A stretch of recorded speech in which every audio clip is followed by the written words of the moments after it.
Ivanka Trump ever run for public office? And what does Ivanka think about many of the news stories constantly swirling around her father's run for office? Here's more with Ivanka Trump.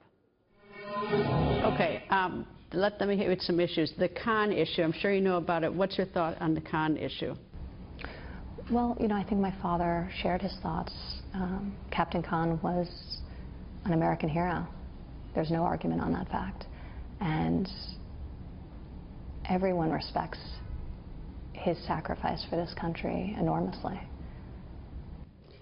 Sexual harassment. He was just asked about it. So yeah. Sexual harassment. I think sexual harassment is inexcusable in any setting. I think harassment in general, regardless, sexual or otherwise, is totally inexcusable. And if it transpires, it needs to be reported and it needs to be dealt with on a company level. We have a very strong HR team at the Trump Organization who is equipped to deal with these issues if they arise. And you hope they never arise. You hope you have a culture in which they don't arise. But when they do, it needs to be dealt with swiftly.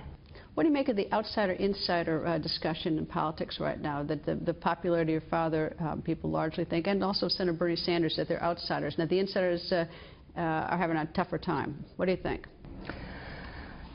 So I think the American people want change.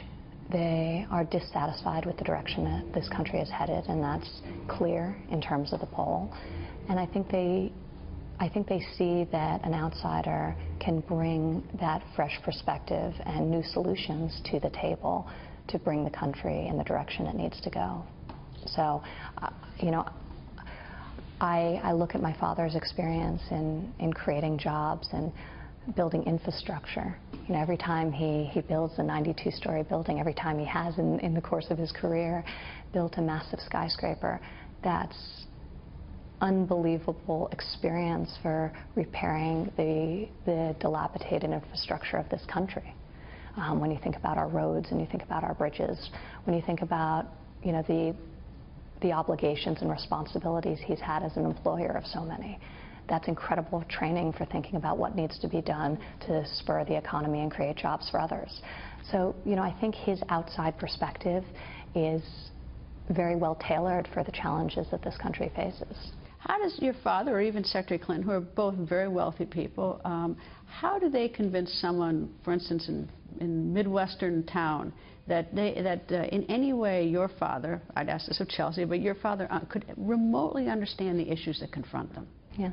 Well, I think the people of America see that he does, and they look into his eyes. They meet him at these rallies, and they know that their experiences are understood by him and that he's going to fight for them. And I think that's a very important message. He's the champion of so many people who haven't previously had a voice, and he takes that responsibility very seriously. I've seen it my whole life. I talked about it at the convention. I used to grow up walking around construction jobs by my father's side, and he wouldn't just walk through construction jobs. He would walk through construction jobs and stop and talk to the builders. He would talk to the people doing the work, and he would get their feedback and their perspective. And his ability to communicate and relate, and the mutual respect that I saw, was really formative for me in understanding him as a person and how he receives feedback and how he formulates opinions. So he is, I think that's also maybe a misperception. He's an unbelievable listener. If he has a question on something, he will pepper people who he believes are smart and informed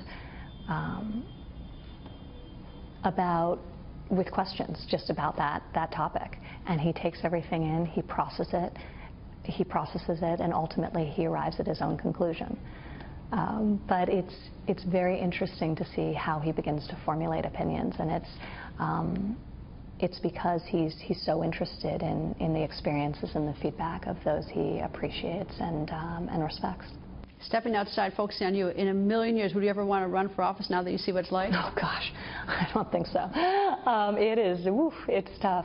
You know, I think I appreciate very much the platform and the ability to impact and create change at the highest level.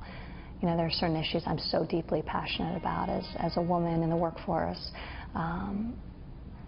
You know, gender equality but no politics for you. is so important. But yeah, no, but running for office is not something I want to be doing. No, no. My father always taught me to never say never. But the last time I said no, but never say never, the headline was Ivanka wants to run for office. I'm just going to give you a no, but you know, it's been inspiring to see what he's been able to do.